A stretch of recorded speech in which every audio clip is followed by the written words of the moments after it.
نحمدہ ونصلی علی رسولہ الکریم۔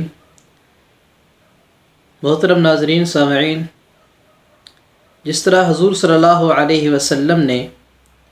امت کو آنے والے فتنوں کے بارے میں آگاہ فرمایا اور یہ ترغیب دی کہ فتنوں سے کیسے بچنا ہے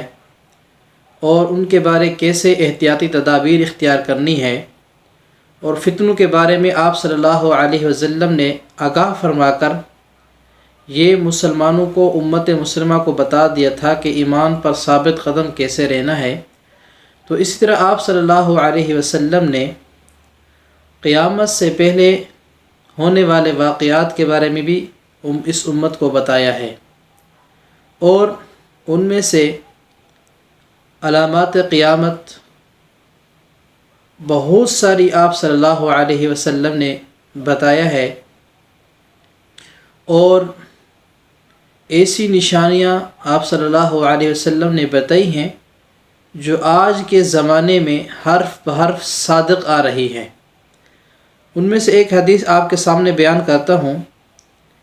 کہ حضرت ذی مخبر رضی اللہ تعالیٰ عنہ فرماتے ہیں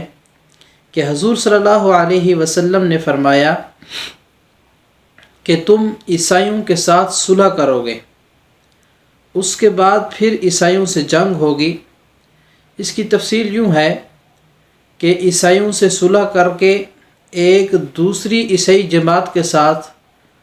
جنگ ہوگی، اس جنگ کے نتیجے میں مسلمانوں کو، اور جس عیسائی جماعت کے ساتھ مسلمانوں کی صلح ہے، ان کو اللہ تعالیٰ فتح عطا فرمائیں گے،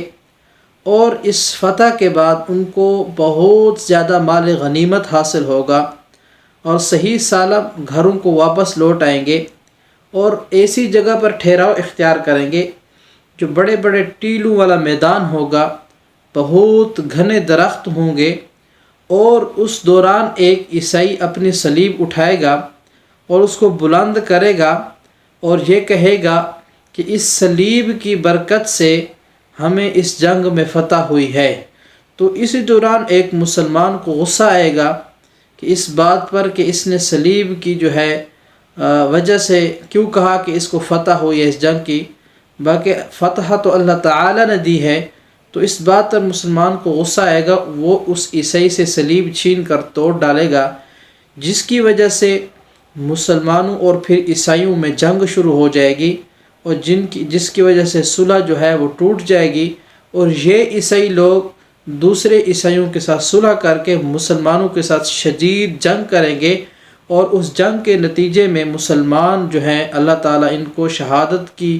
موت سے نوازے گا، اور ان کی شہادت ہو جائے گی، اور اس کے بعد جو عیسائی ہیں وہ آپس میں صلح کر لیں گے اور مسلمانوں کے خلاف جو ہے جنگ کریں گے، اور اس جنگ کے نتیجے میں جو مسلمان بچ جائیں گے وہ مدینہ کی طرف چلے جائیں گے۔ اور یہ وہ روایت ہے، یہ وہ حدیث ہے جو آپ کے سامنے میں نے بیان کی ہے۔ اور دوسری ہے کہ ایک بندہ جو ہے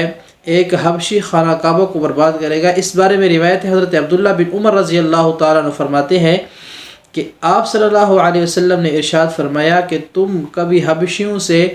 لڑائی مت کرو جب تک کہ وہ خود لڑائی نہ کریں، لڑائی کے اندر پہل نہیں کرنا، اس لیے کہ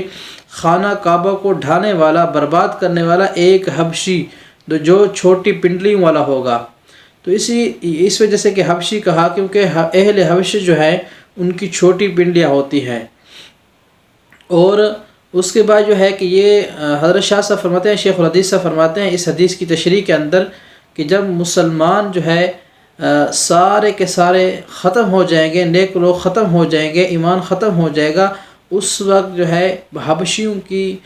بادشاہت آ جائے گی، ان کی سلطنت پوری دنیا میں پھیل جائے گی۔ اس کے بعد ایک حبشی جو ہے خانہ کعبہ پر حملہ کرے گا، اور خانہ کعبہ پر حملہ کرنے کی وجہ یہ ہے کہ وہ ایک روایت کے اندر آتا ہے، مشکات کے اندر مرقات شرح جو مشکات کی شرح ہے اس کے اندر ایک کو نقل کیا ہے کہ خانہ کعبہ کے اندر خزانہ چھپا ہے ہوا ہے، اس خزانے کو نکالنے کے لیے وہ ایک حبشی جو ہے خانہ کعبہ پر حملہ کرے گا، اس کو گرائے گا۔ تو یہ وہ احادیث ہے، یہ جو میں نے آپ کے سامنے بیان کیا ہیں، یہ علامات قیامت میں سے ہیں۔ یہ ان واقعات کا قیامت سے پہلے رونما ہونا یہ ضرور ہوگا، کیونکہ آپ صلی اللہ علیہ وسلم کی یہ پیشن گوئی ہے، یہ کبھی جھوٹی نہیں ہو سکتی، سچ ثابت ہوگا۔ یا آج کے اس حالات کے اندر دیکھیں تو واقعی اس کے لیے راستے ہموار ہو رہے ہیں، یہودی اکٹھے ہو رہے ہیں، عیسائی آپس میں اندر اکٹھے ہو رہے ہیں، اور مسلمانوں کے خلاف